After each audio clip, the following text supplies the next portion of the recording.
Startups die by suicide, not homicide. Startups die because they run out of cash or because more predominantly founders break up. There's a European firm called Hummingbird that actually focuses on like, what trauma have you experienced? One of the best sleeper hits, the true nature of being a founder, everything is sales.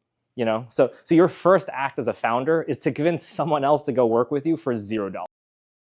Hi, in this episode we had the opportunity to visit Saga Ventures that was actually founded by Thomson, Max Altman and Ben Braverman.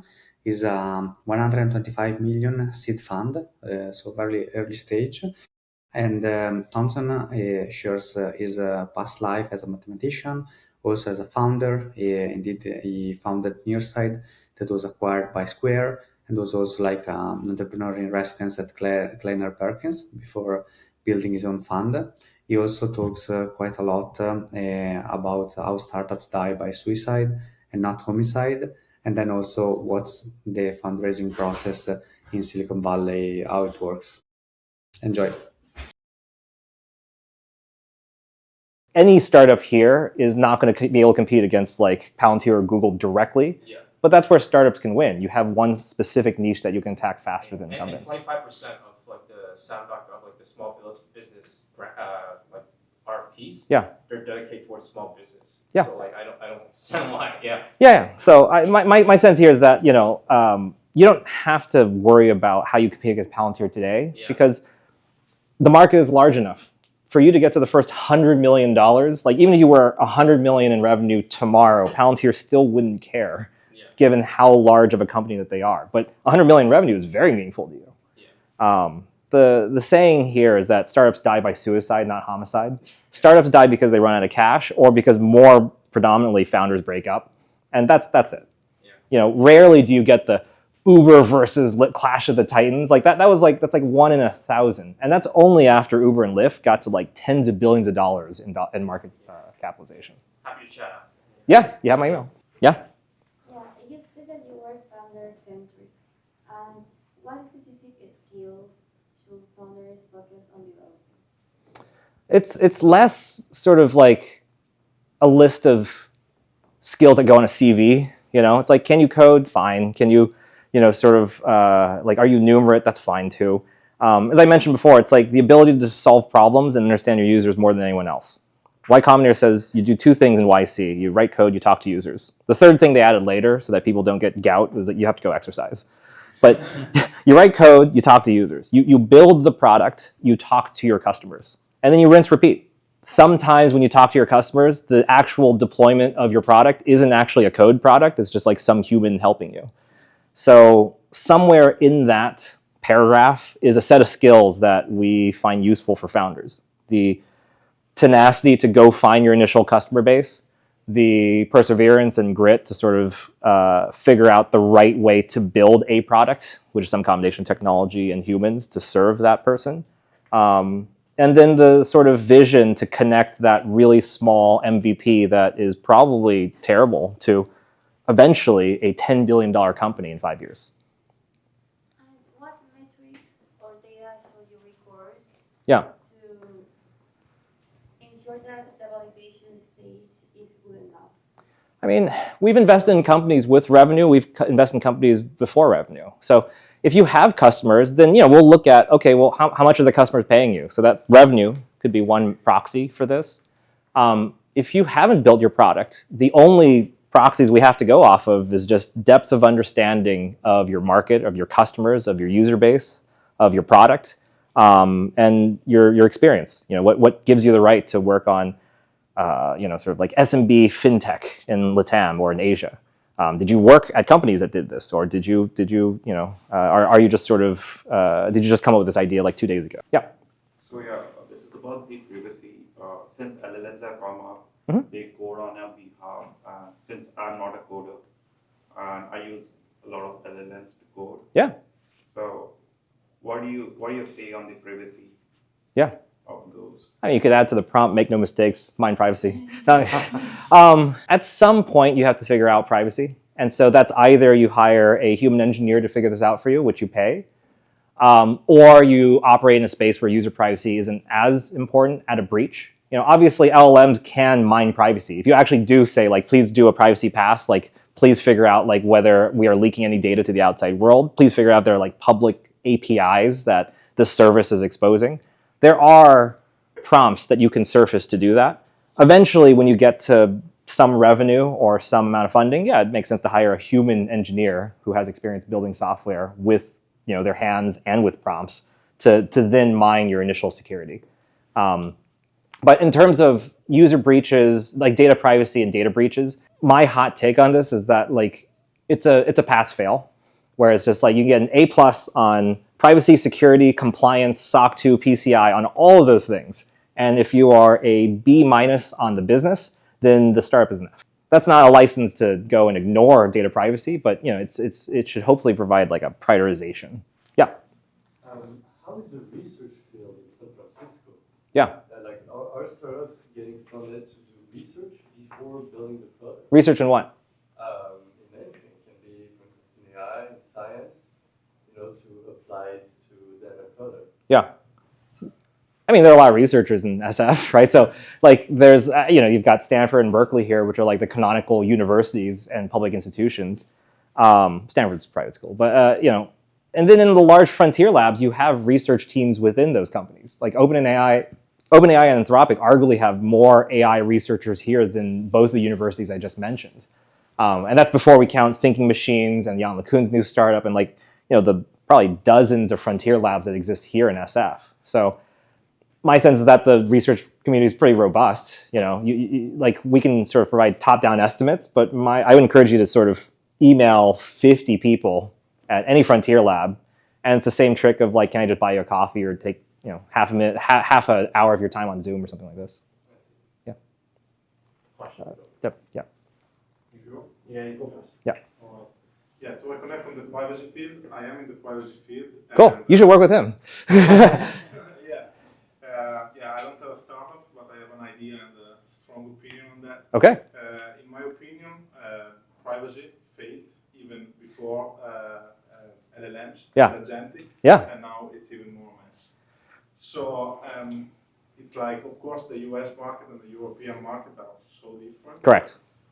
But yeah, what do you think about if you are familiar with like products that try to solve privacy, Yeah. security, not just in AI but in general? Yeah.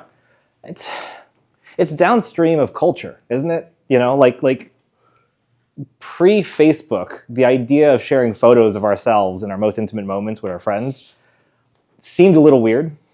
And like Facebook and social media has certainly expanded the definition of a friend. I have like 2,500 friends on Facebook, and I don't think I know half of them to the level in which I would actually call a friend. So the internet has sort of kind of pushed the definition of acceptable user privacy. And I say this even as someone who grew up with the internet and came into Silicon Valley in 2010, seeing these sort of Gen Zs and Gen Alphas sort of give their entire lives to like TikTok or, like on OpenCloud, they just put their entire lives on it, and that makes no sense to me. But there are early 20-something, maybe you are one of these early 20-somethings, like that feels like an acceptable trade-off. So my understanding of user privacy and security is that there are things that are permanent across all generational strata. We don't want our data to be breached. We don't want our credit cards to be out in the ether. We care quite a bit about whether our own most intimate personal details remain intimate and personal. But the thing that I would challenge you to think about is that the definition of intimacy is actually kind of fluid. Like pre-social media, all of my memories were physical photos that I would share, to maybe like a handful of people if I saw them physically in person. And social media and consumer internet has sort of like expanded that definition of what is possible. So, I don't have sort of like a prescriptive what ought to be built in user privacy and security, other than to find that market, empirically. I'm more thinking like advertisement agencies like used to centralize all the data from their partners and Sure. customers. Sure. Like publishers and brands. Mm-hmm. But nowadays this is not possible anymore. Yeah. And what I'm seeing is that with LLMs, you don't do this directly, but you sort of do it. Mm-hmm. So I've seen people proposing like to fine-tune an LLM Yeah. there and then transfer the model. Yeah. So, and this is not acceptable from a technical privacy standpoint. Yeah. Because they can leak data. Yeah. Or you have solutions like so-called data clean rooms. I don't know if you have heard of, Mhm. but actually they are just moving the trust. Yeah. They are just centralizing. So, for instance, what I envision myself is like a sort of decentralized platform where the data are the data are at the edge Mhm. of not the user itself, but the brands or the publishers Yeah.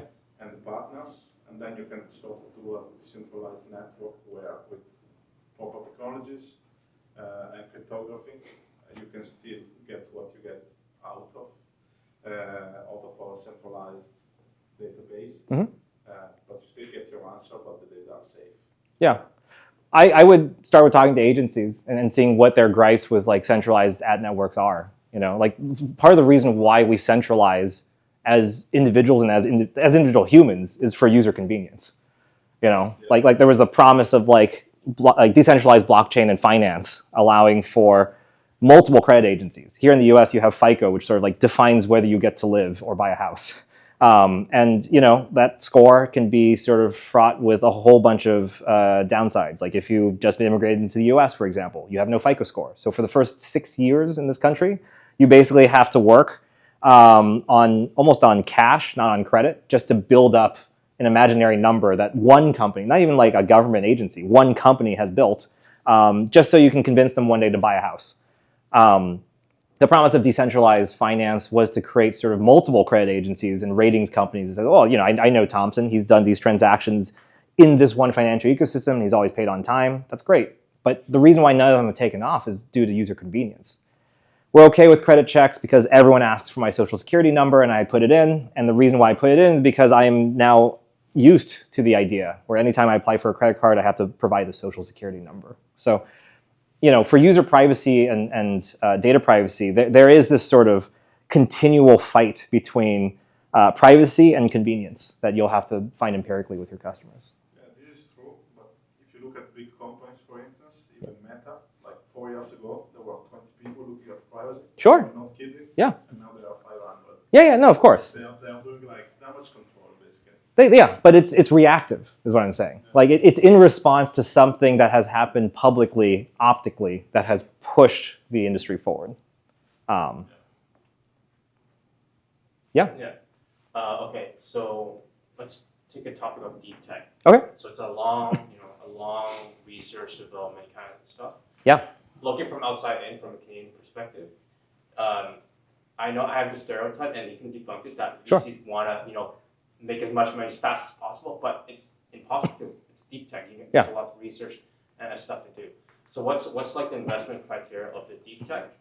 And then second thing is, this is more of like a kind of like more of a pitch, but like how, like when you're pitching to VCs, how much, I guess, bullshit can you do? Because I have an envision where, okay, right now we're focusing on Latin America. Yeah. But we know that space warfare is coming. Sure. And we know that there's a lot of quantum is coming as well. Yeah. But I can kind of back that up with partners like MITRE and Carousel, etc. Sure. So like, so one, I guess, circle back. Yeah. Investment criteria for deep tech, especially with a long sales cycle. And Sure. two, how much can you like? Bullshit. Maybe I'm too optimistic here, but like, there's a difference between puffing your chest out and making broad generalizations and claims where it's like, I think space warfare is going to be a thing versus, space warfare will probably be, the biggest thing we care about in 5 to 10 years. Like even in that second sentence, that is a broad generalization and a strong opinion, but you didn't really lie. If you said something like, we have a $3 million booked LOI with a government agency, and we do the call, and it's like, well, like year 1, it's 0. Year 2, it's 0. And then year 3, it's like $1.5 million. And by year 10, it's $3 million. That is lying. That is like a bullshit too far. So there are ways in which you can take a very optimistic view about you have to. You're the founder. Yes. You do have to genuinely believe it. Otherwise, you're just wasting your time. If you do believe that space warfare is going to be a thing, because in every epoch of civilization, we cannot help ourselves but to fight as like individuals, cities, nation states, and eventually worlds against worlds. then that is an eventuality. And if that eventuality happens, then the entire cottage industry of defense underneath that must occur. And that's evidenced by the US creating a space force and everyone sort of like gearing up. So thus, there has to be a private industry. That feels right, even if we can debate amongst all of us around like the arrival time of that. Is that next year with space lasers and rods from God? Or is that like 20 years from now, you know? So that's not necessarily bullshitting. That's more taking like a strong opinionated stance on where you believe the market's going to be. But in terms of like metric things that could be easily verifiable, like that is bad. So like, would partnerships with big companies be a okay substitute instead of LOIs? Because I know, like, if it's B2G, you have to talk to end user, and you have to talk to the contracting officer. Yeah. That has to go to hire, you know. Yeah. Like, partnership's a broad term, you know. Yeah. Like on one end of the spectrum, a partnership is like this company has signed a legal document and has given us money, paid customer. And a partnership could also mean I talked to this guy last week, you know, like somewhere in between is where you want to be. Because like obviously if you're selling to a large enterprise into their GSOC or whatever, that'll take probably 6 to 8 months. A pilot, a non-legally binding LOI where they state, we will try to use your product. We will be a design partner and give you X hours per week to help you build this product. And if you build something that meets X, Y, Z, then we will pay for it. From the position of the customer, that's just a document that doesn't say anything. But to you, that means a lot because now this company has at least said that they're going to give you some time to figure this out. Okay. And have founders actually like skipped through those levels to get those LOIs? Because I'm not going to go through like different chains of commands to.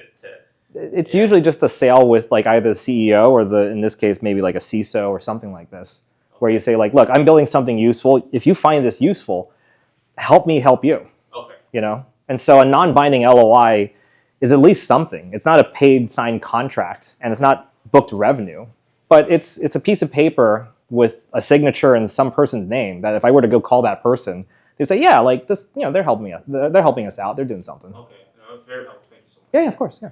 Yeah.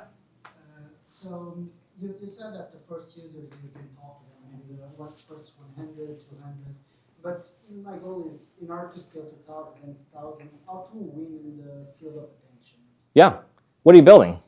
I'm building a hiring platform powered by AI agents, so we handle all the sourcing, screening, filtering, and everything to companies, and basically we reduce about 50% of the time to hire a person because we do all this process powered by our agents. Are you selling to startups or are you selling to I'm candidates? selling to companies between 10 and 50 employees. Yeah. Are using mainly Forms or Notion or some sort of platforms that are just old and don't normally are good in order to save your time. So you could sell to like a couple of businesses at a time, right? Like if you had 3 businesses that agreed to use you for their hiring platform and sourcing platform, are you an applicant tracking system as well?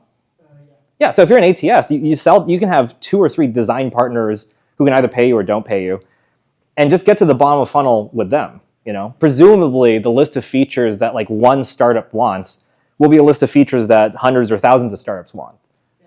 So I currently have like 4 design partners from Brazil, which are good to mold the platform and Great. do everything. The problem is I also have a B2C side for the platform where Yeah. basically you get feedback for every role before you even apply.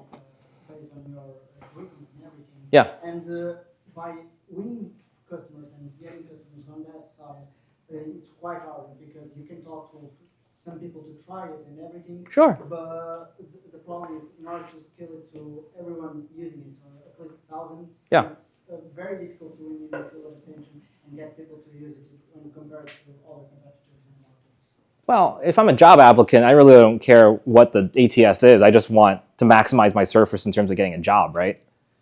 Yeah, but I'm talking more in the perspective of the user. Let's say you are searching for a job. You on our platform you also have a browser extension, and you just use it and you rank yourself against that job and gives you feedback. Oh, you should work more into your JavaScript project, for example. Yep. And it gives you feedback. You should not apply yet and work more on something, or you are ready to apply, just go for it. Yeah. And to win on that side, for me, it's been like the most difficult part because in order to get B2C people to use it and everything, it's quite hard when compared to B2B. Because on B2B, you just can search companies online, talk to engineering Sure. or hiring people. And Yeah.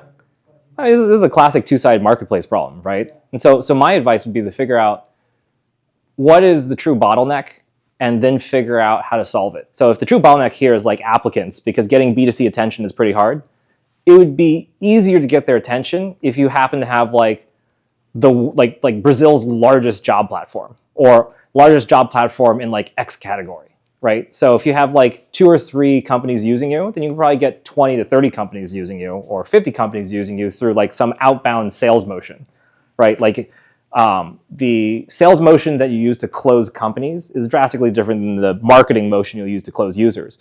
But as there's like this network effect where like as you get more companies to sign on to your job platform becomes more attractive to consumers, right? And so I would almost focus on, okay, if the 2 or 3 companies using you have found great utility to the point they can make like a case study where they say like, oh my God, we use this software and we increased X% applicants, Y% hires, whatever. You could just spend a couple months just focusing on maximizing the number of companies into your platform, which should then sort of help inform the applicant side. Yeah. Airbnb used to do this. They used to literally reach out to people on Craigslist who posted ads here, and they would say, hey, can we send a professional photographer to you?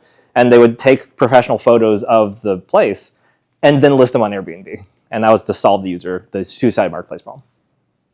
In the back.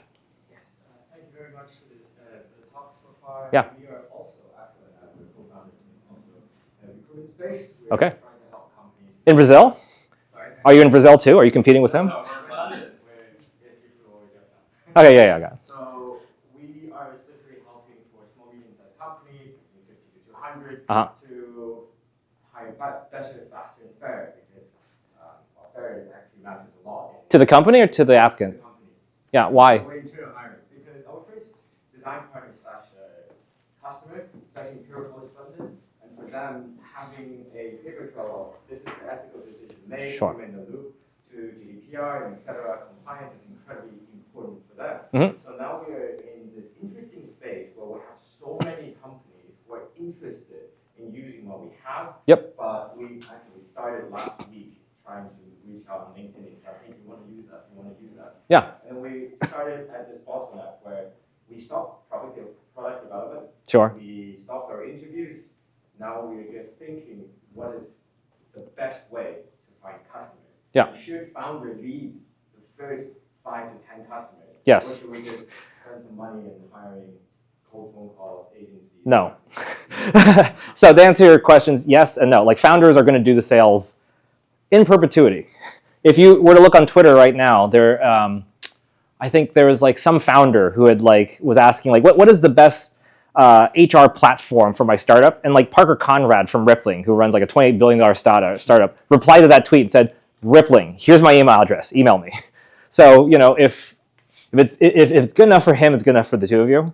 So the central thesis here is that there are research universities or public institutions that have to provide visibility and transparency into their hiring decisions. Maybe that's just all universities in the UK. Maybe that's just like all universities that receive like ESRP funding, or ESRC. So go sell to them. So if you already have like one customer, then you actually have a pool of like thousands of customers you can go sell to. How did you find Imperial? Yeah, so, okay, great.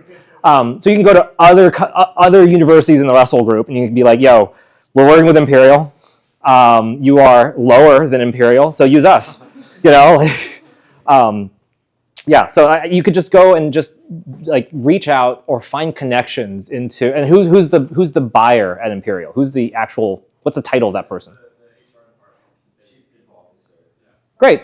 So, that the outcome is like a spreadsheet with like 1,000 rows. Each row is the name of that person at every research institution in the EU plus UK. And then go from there. And it's just going to be the two of you.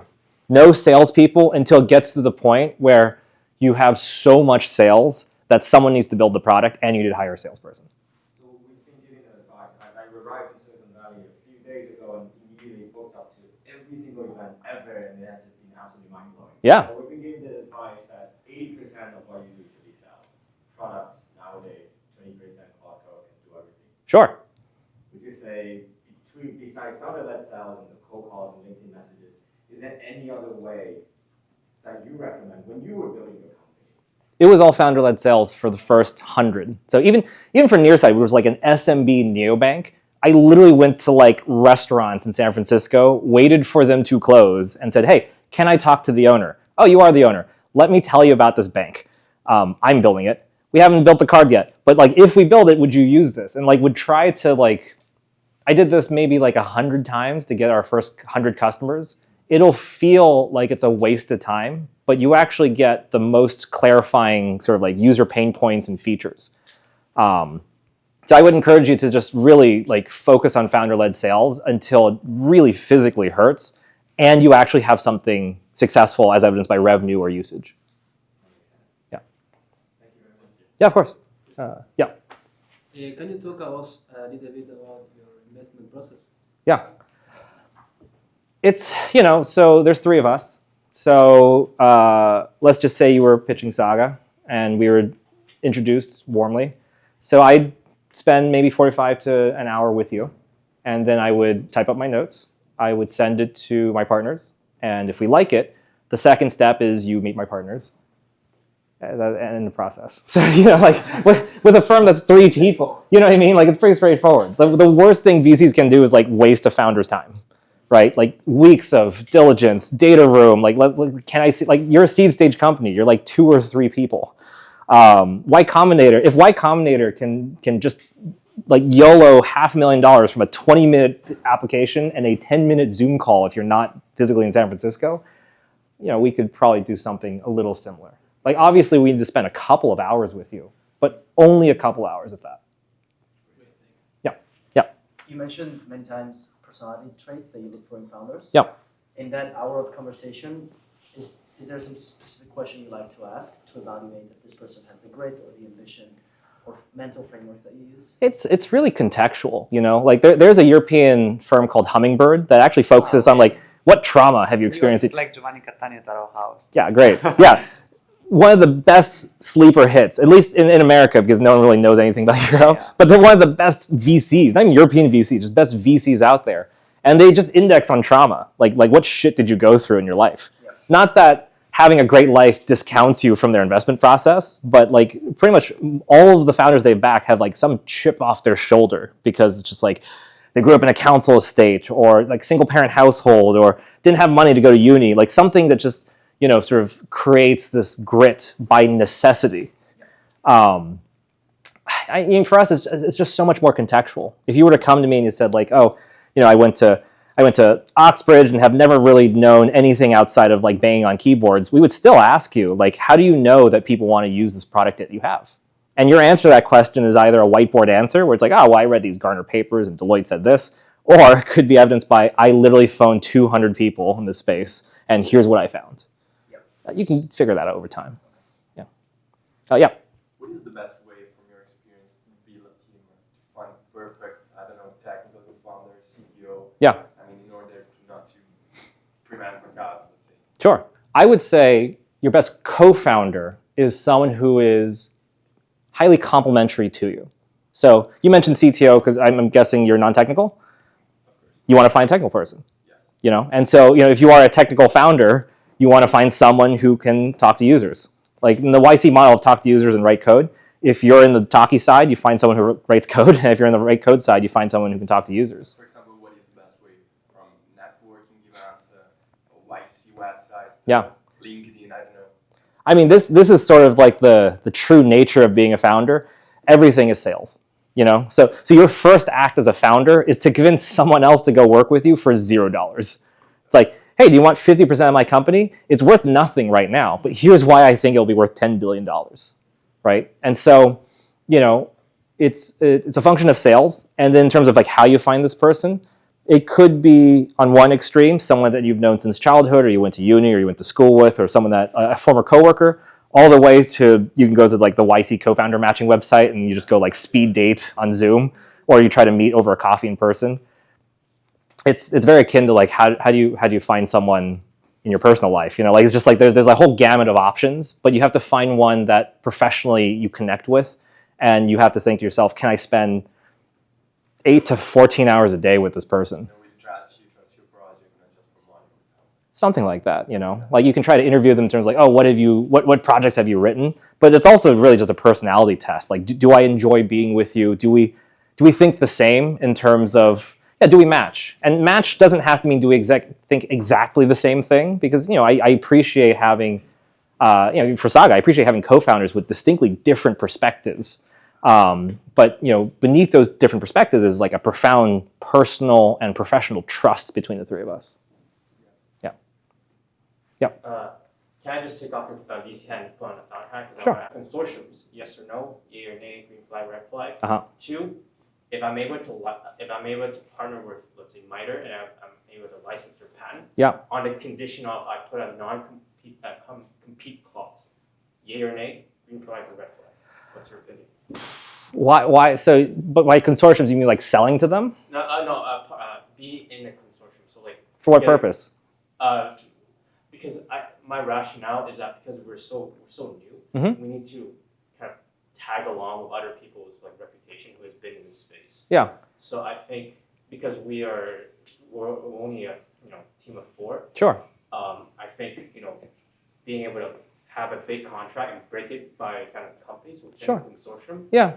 I think that's kind of the strategy I was thinking of. So that's why I was asking. Maybe, you know, like gaining trust. This is also an act of sales. Like gaining trust could be done through credentials, or it could be done through personal contact. Okay. Right? I think you could do more in the span of a couple of days or a couple of hours talking to a net new customer than to say like, here's my sort of array of logos and consortiums and qualifications that we have. Because at the end of the day, you still have to like shake hands with someone, you know. So I would much rather spend time and points into figuring out the tactical sales motion and what the objections are before you like spend time on like trying to get like in these consortiums or these like accreditations. Okay. And patent licensing? I mean, I've never seen a company go patent first and succeed. So here comes the product pricing. How would you price a product, whether it's based on the value extraction from the customer or the fixed price of the product? Like, how would you really price a product? If I had a bottle of water here and I tried to sell it to you, maybe you'd pay me $1. If the two of us were in a desert, probably pay me $10, right? So that answer is sort of a cone to tell you, like, it really depends on what you can get away with. So you can try to sell on the perceived value to the consumer.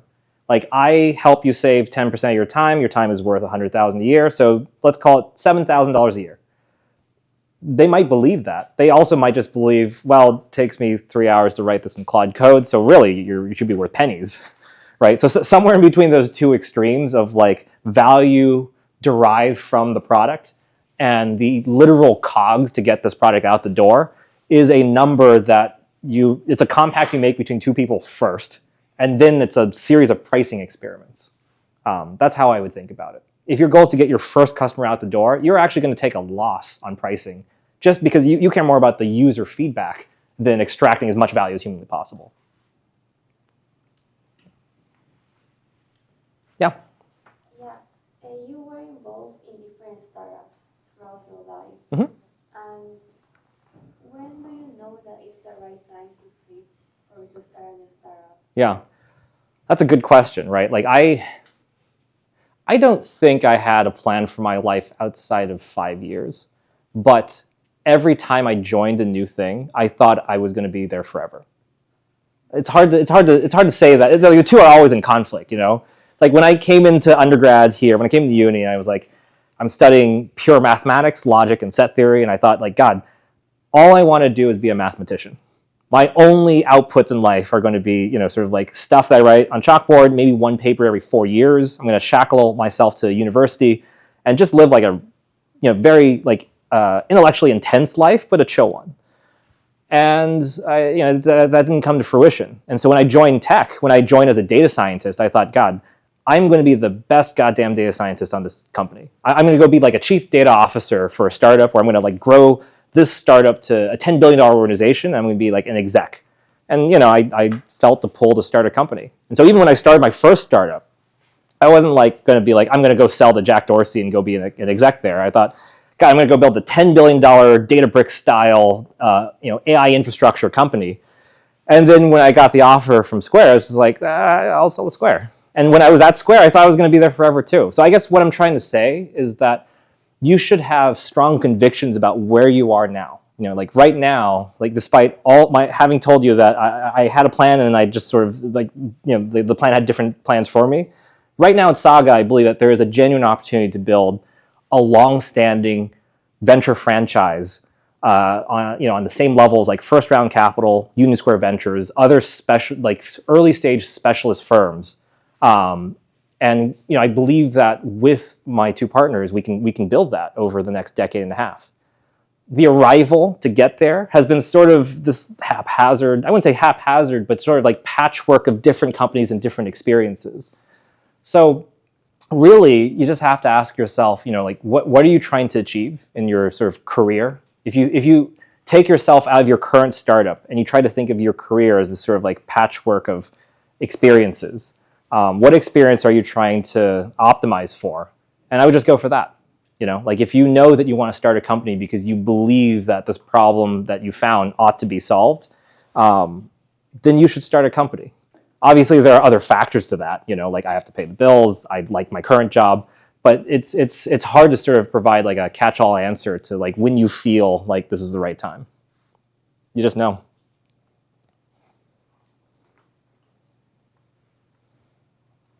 Yeah. And what do you like the most about talking to founders? Because I imagine that it's very rewarding to be able to help them. It is it's rewarding, and it's almost like it's rewarding, but I don't get to be a founder. So in some ways, like going from a founder to an investor is great because I now get to like talk to like every person I talk to is optimistic. Every person believes that their company is going to be worth $10 billion. The other side of this job is saying no to 99% of them. And then even when we do invest in that 1%, as I mentioned earlier, we can help them by making key introductions and then providing, sort of like feedback during key inflection points. But I'm not actually in the trenches working with them. I don't get to experience the same highs and lows that they experience. And so, it's a different experience from being a founder. But you're right. It is absolutely rewarding to sort of talk to founders and sort of understand different perspectives. Like 1 week we'll talk to like a space mining company and know everything there is about space mining. And then the next week we'll go into vertical SaaS for recruiting and HR systems. So I do like the sort of random access nature of this job. Yeah. What are the transferable skills from building a startup to building a fund? And what are the things that you had to forget and basically like completely different? The things I had to forget, what I mentioned earlier, just like going deep. Like as a founder, you go deep, infinitely deep in one or two things. As a VC, you go infinitely broad on everything. If we're generalist seed stage investors, then we're going to try to meet the best seed stage founders wherever they work. So I had to give up that sort of search for depth and truth, where I had to be open to meeting amazing people. If we're people-centric, then the job is to go and meet people. So the thing that I do take from my times as a founder is the sales process. Like in my day, I'll talk to 8 to 10 founders a week, and so I'll talk to them and get an idea of what they're building. Obviously, at some point where we want to invest in the company, the sales cycle shifts from them selling to us selling to them. In terms of us to have a right to win against other firms, you either have to be earlier, you have to be quicker, or you have to say the biggest number. We're not going to say the biggest number. We're a smaller fund. Our portfolio construction and our approach as a venture firm is, we can own 5 to 10%. So that's actually quite cooperative with actually many of the tier 1 venture firms here in Silicon Valley. But in order to tee that up, we have to be able to meet you before you meet them so that we can intro you to the Sequoias and Kleiner Perkins of the world. And we have to act fast. You know, like to your question, like you meet me, you meet my two partners, or you meet Ben or Max, and then you meet me at some point. We make that decision within 72 hours sometimes, and you know that in some cases, for some of our portfolio companies, that sort of expediency, transparency communicates to the founder that you know we respect their time, and that it's sort of like a preview of how we will work with our founders. I see you have a little media podcast station. Yeah. So my partner Ben is recording a podcast with COOs and CROs around the valley, and so you know that'll come out later this year. But part of the job of being a venture capitalist is producing content. You know, we sell branded money, right? So it's like the most commodity of commodities. So part of the value add, or at least part of the sort of marketing for this firm, is just telling the public like about you know our story. And if not our story, then it's certainly stories of our founders or other COOs and CROs who've built their companies. Yeah. Yeah. So what's your best bet? My best bet? Yeah. For Saga or as an angel or just in general? As an investor, like Yeah. VC. I'll take this time to hype one of our you know I would say one of our star startups from Saga. There's this company called Profound. So Profound builds AEO software, AI engine optimization. So if you're the CMO at Barclays Bank and you want to understand how Barclays stacks up against the other banks in the UK, you know, like NatWest, HSBC, what have you, and you know, I'm a consumer. I type, what are the best current accounts for my 15-year-old child? As that CMO, you'd be very interested in what ChatGPT says. So CMOs from Fortune 500 companies will pay Profound large enterprise sums of money to understand brand sentiment and brand sentiment across all LLMs. And Profound will try to ask hundreds of thousands of variants of brand affinity questions to ChatGPT, to Claude, to Gemini, to Llama, to all of them, and then synthesize that data to understand like where exactly your brand stacks up. So we invested them at the seed round in July 2024. And then in February, they announced their Series C with Lightspeed at $1 billion post. And so high-flying startup, they've been moving exceptionally quick. New York headquartered, they just opened an SF office. They have an office in London and then one office in Buenos Aires.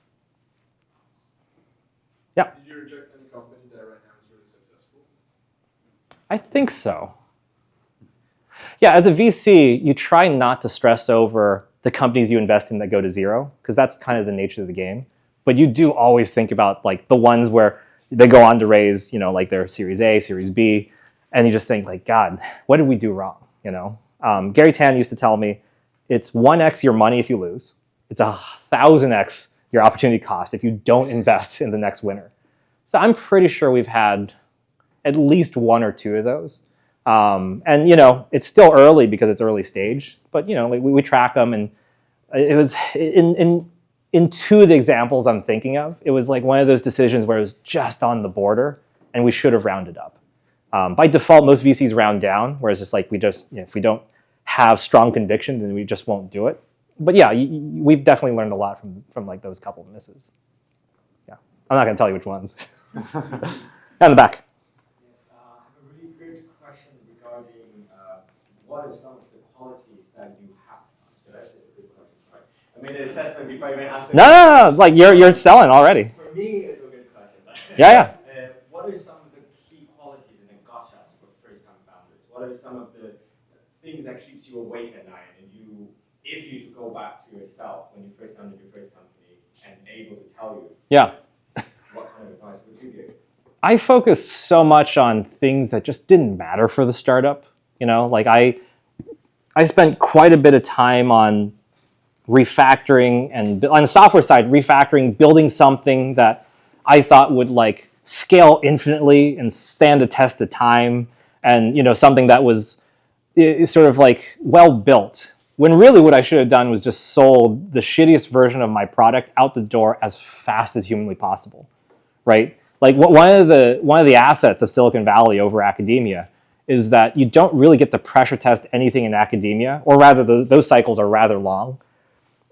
In private industry, you find out really quickly whether something you've built matters or not, you know? Like be it in consumer or an enterprise, it could take as little as a couple of days, or if you're selling to obviously larger, slower moving organizations, that time actually tells you something about the market in of itself, right? And so the constant feedback, like whether you are aware of it or not, you are subjected to constant feedback loops. And I just wish I had more of an understanding of that when I was at my first startup, right? Because like I could spend marginal points building software when I really should have been talking to users. Something that we realized is we actually had a do not do list. Yeah. One of them is me singing musical lyrics while coding. But we decided to really understand that products, build it beautiful in our eyes, nobody uses it, is absolutely useless. Yep. How do you convince yourself that you're doing the right thing? I guess that's another hard one. Well, if people are paying you, right? So that could be one bottom of the funnel. And if it's not people paying you because it's a long sales cycle, then map out the sales cycle. Verbal commitments are as good as paper sometimes. Interest, like succession from the first person you talk to additional champions, like that always helps as well. The worst thing you could do is meet a university in your case and then say like, God, that was like such a good meeting. And then like 2 weeks pass. And then like you're like, oh, I wonder what this university thinks of us, like that's 2 weeks you could have spent either talking to other universities or trying to figure out how to move the chains on that one. Thank you very much. Yeah, of course, yeah. They were good questions. You didn't have to downplay it. Yeah. Yeah, I'm just curious because founders usually have some mentors or reference points to follow in their careers. Yeah. And VCs, where do they look for? Which are the reference points that people that they try to get mentored? Yeah. I mean, the easy answer is just like the richest people. But Sam actually has really good advice here where it's like you want to find people who are like just a couple years ahead of you, because then they're like a more tactical terminus of where you want to be. Whereas just like if you were to pick, let's just say you were to pick like Jensen Huang at NVIDIA. Would you like to be worth hundreds of billions of dollars and the world's largest chip maker? Yeah, sure. That feels very abstract. Whereas like, do you want to be, and on the other extreme, it's like, do you want to be, sort of like the best person in your batch? Like maybe, but ideally you want to find, if you're a seed stage startup, you want to find like a Series A or a Series B founder, hopefully out of your competitive space. And you want to be like, I want to be like that person. And so I've always found that the best mentors for me when I was a founder were other founders who were just slightly ahead of us and were willing to give me the time, because at some point, strangers gave them the time. And so now I'm giving other strangers the time today, right? And so as a VC, there are peers, other sort of like early stage specialist firms that we sort of compare ourselves to. And for me personally, I have mentors who are like slightly ahead of where we are that, I look to. Because after my second startup, I was at Kleiner Perkins. It's easy for me to say like, oh yeah, like Mamoon Hamid and Ilya Fushman at Kleiner are amazing mentors that I want to look up to, but they also run like this fucking 5-decade firm with $7 billion in management. So it's not as tactical, the advice that they would give me, than like a firm that is only like maybe a couple years ahead and is willing to share. Yeah. Mm-hmm. Yeah, please. Yes, so I have also started a very small business project Yep. a few months ago. Yep. It's a legal platform. Yep. Helping Chinese clients connecting with international legal experts. Okay. But so far, like we already have around 150 lawyers from more than 40 countries. Okay. But the problem is I have no clients. Okay. Why not? Like, maybe marketing or advertisement is not good enough. But you're talking to them. I have approached some companies, Yeah. but they seems they are not interested at this moment. So Are you able to ask them why? They either go to the Chinese law firms or some big consulting companies. Sure. And so I'm constantly losing confidence. Yeah. And my question is how you keep being so motivated, like Yeah. believing in yourself. Like that's my question. Well, there's a difference between believing in yourself and believing in what you're working on. For believing in yourself, like you should always believe in yourself, right? Like, and this is sort of the danger with founders, where it's like sometimes you can put so much of yourself into your current idea that you are the idea. And so when that idea doesn't work, that's not necessarily like a terminal failure of the person. That's just a setback, right? So my advice here is to understand whether there's something wrong with the approach, the market, and the product. And then from there, figure out whether there's a different scope, a different size of customer that you could work with instead. And understand sort of like who can you actually work with today that's willing to give you that time. That would be sort of like my advice there. Because yeah, it can be demoralizing to have an idea, build out an initial product, and then talk to your first couple of customers, and then they all say no. At that point, you can decide to modify your approach. You can decide to pivot. But you know, I would always try to separate that from the actual self, where it's just like, that's not an indictment against yourself. You know, the founder of WhatsApp didn't start until he was like 42. You know, so like there's like Silicon Valley gets so caught up in like, oh my God, like, you know, like this hasn't worked out after 6 months. Am I a failure? And it's like, maybe, but I don't know. You know, it took Figma 7 years to get to a product that then actually worked. You guys know the story about Slack? This guy, Stuart Butterfield, tried to make a game twice and it failed. The first time he tried to make a social media game, it failed, and he took the photo sharing part of that and became Flickr and sold to Yahoo. He took the money from that to try and start a game the second time. It didn't work, and so he took the chat from that game and it became Slack. So it's like one of the most popular, most successful entrepreneurs out there, but you know, there was a time when he thought, God, I've failed at games twice now. So, you know, that's the best example of separating yourself as a founder from the idea that you are currently working on.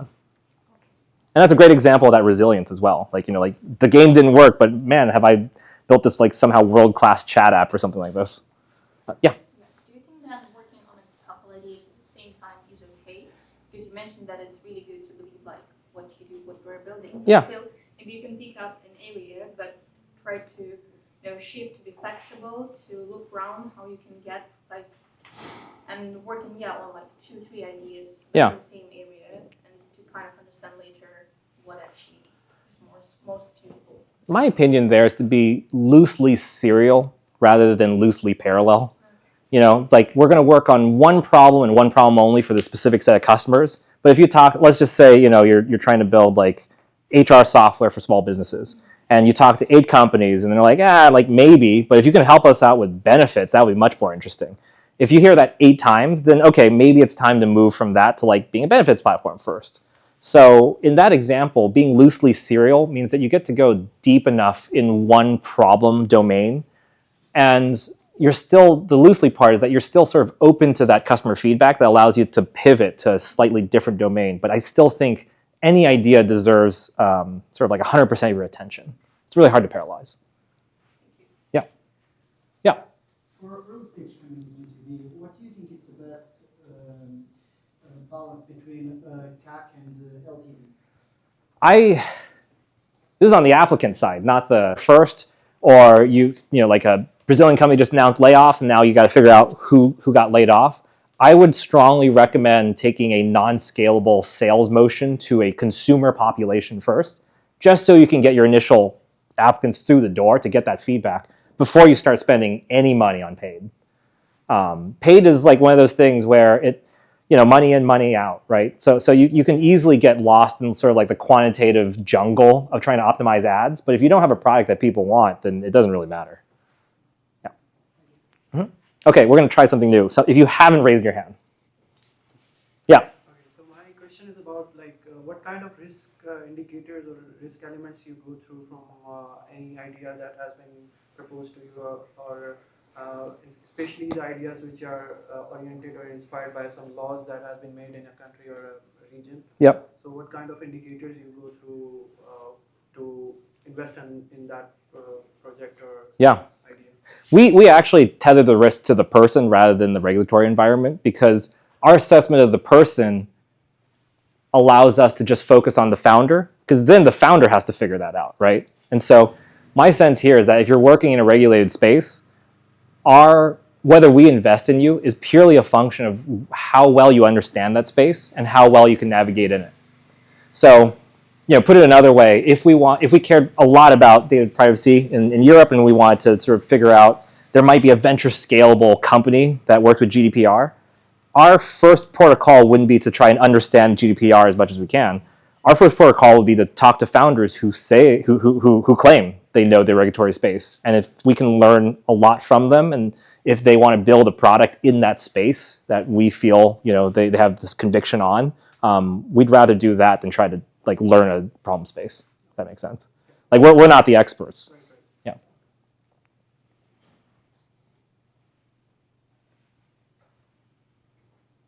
All right, if you raise your hand, you can ask questions. I tried. Oh yeah.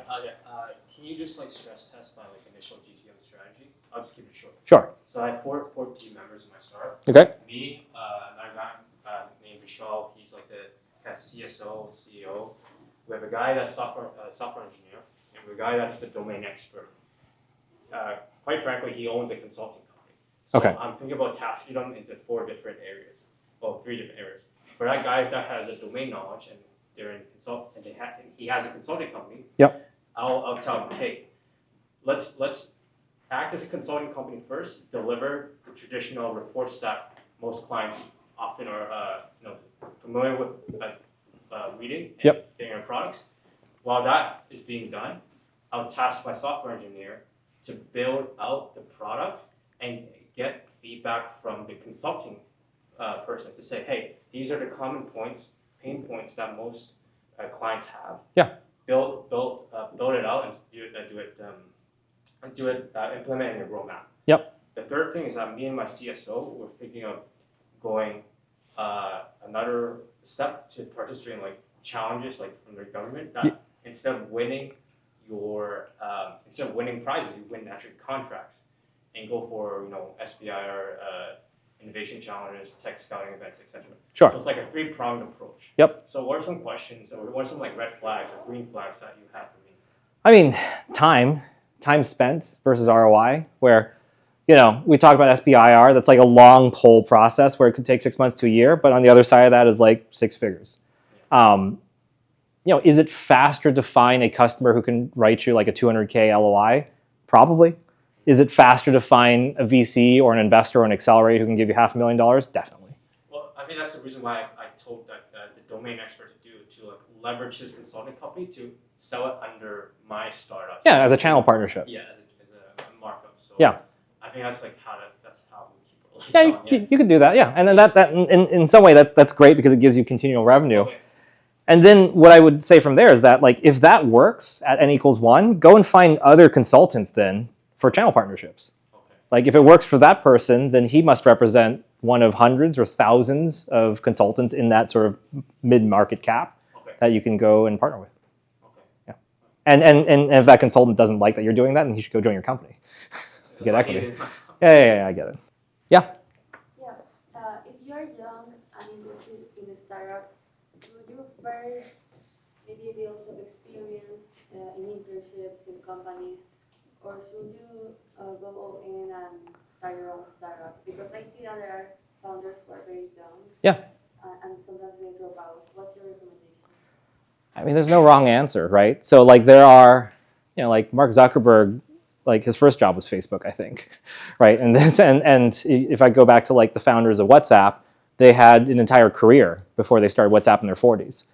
So it is, starting a company, starting anything is this like deeply personal journey where either way you're right. If you believe that now is the time to start a company, early career, in my 10s or 20s or however old that anyone is, go figure it out. And if at the end of that you believe like, oh, maybe I actually need to go find some experience, like you're also right? Like it's just, this is almost like a generalized like question of like, what should I do in this current point in time? And that's really just like, you have to figure out whether you, at this point in time, crave the stability, the remuneration, and the network building that working at a company can give you, or whether you fancy your own chances that, no, actually, like I eschew all that, I actually believe I can go build a company and a culture by myself.